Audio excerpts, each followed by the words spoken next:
worn a combination of white dress and Indian dress, which worked well in the woods. An overshirt, what was referred to as a hunting shirt, made usually of linen, though sometimes of leather.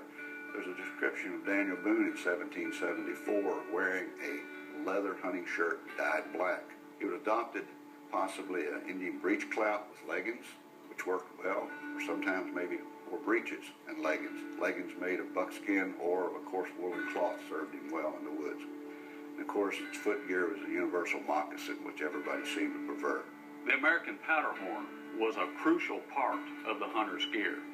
Not only did it serve to keep the hunter's powder dry, but it became a very personalized object, highly decorated, very personal to the individual, often decorated by the hunter or the soldier. And the examples that we have that have managed to survive for over 200 years have become some of our most highly prized examples of American folk art. Despite his many long hunts, Boone still fails to make enough money to support his growing family. Like a gambler obsessed with recovering his losses, Boone seeks the great hunt that will yet bring him fortune. How much a hunter could make in a year depended on two or three things. One is how many horses he could afford to take with him to the wilderness, which allowed him to pack out more hides. The game was there. It's a matter of getting it out. This was a high-risk venture for them, not only from Indians, but from the elements.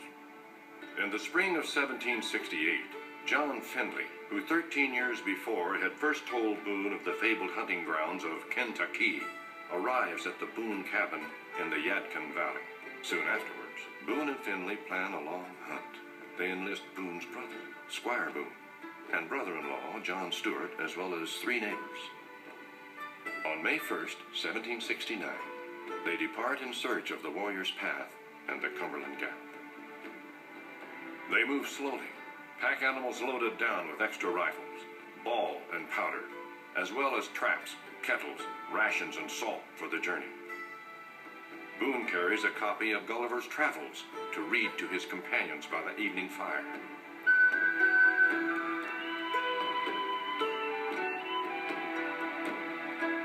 Boone locates the Warrior's Path, the Athiamiui, or Path of the Armed Ones, the ancient trail bisecting Kentucky north to south, created by raiding parties of warring Shawnees and Cherokees. This is the road to Kentucky. On June 7th, 1769, Boone stands in awe atop Pilot's Knob, and for the first time views his promised land. It is all Findlay has claimed, and more. From the top of an eminence, we saw the beautiful level of Kentucky. We found everywhere abundance of wild beasts through this vast forest. The buffalo were more frequent than I have seen cattle in the settlements. In this forest, the habitation of beasts of every kind natural to America. We practiced hunting with great success. Yet, others also claim this land. To the Ohio Shawnee, this is their hunting ground, and all who venture there are poachers. By late December, Boone and Stewart have cached hundreds of dollars worth of deerskin at their base camp. On December 22nd, while returning to camp, they are surprised and captured by the Shawnee. The Indians confiscate all their goods and peltry, but let the intruders go free with a solemn warning. Now, brothers, go home and stay there. Don't come here anymore, for this is the Indians' hunting ground. And all the animals, skins, and furs are ours. And if you are so foolish as to venture here again, you may be sure the wasp and yellow jackets will sting you severely. Findlay and the camp keepers have had enough and head homeward, but Boone and Stewart refuse to give up. Squire Boone, Daniel's younger brother, brings additional supplies and horses in from North Carolina. They trap beaver and hunt buffalo throughout the winter. Late in the season, while hunting along the Kentucky River, Stewart vanishes.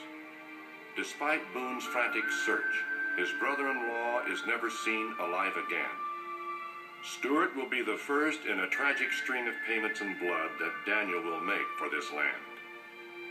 Finally, in the spring of 1771, the brothers head home, pack animals loaded with hides and furs, yet their misfortune continues. In Powell's Valley, not far from the Cumberland Gap, they are ambushed by Cherokees and robbed of everything they have.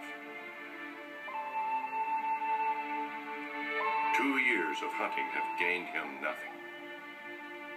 By the autumn of 1773, all is prepared for the return. But this time Boone takes Rebecca, his 8 children, and 5 other Yadkin Valley families with him. The party, some 40 in number, arrive in Powell's Valley by early October. There, renegade Indian warriors wait in ambush. Daniel's 16-year-old son, James, along with 5 others, trail behind the main party. The Indians sweep down upon them and attack the smaller group. James is horribly tortured before he dies. Squire Boone hurriedly buries the dead while Daniel leads the others in a retreat back to North Carolina.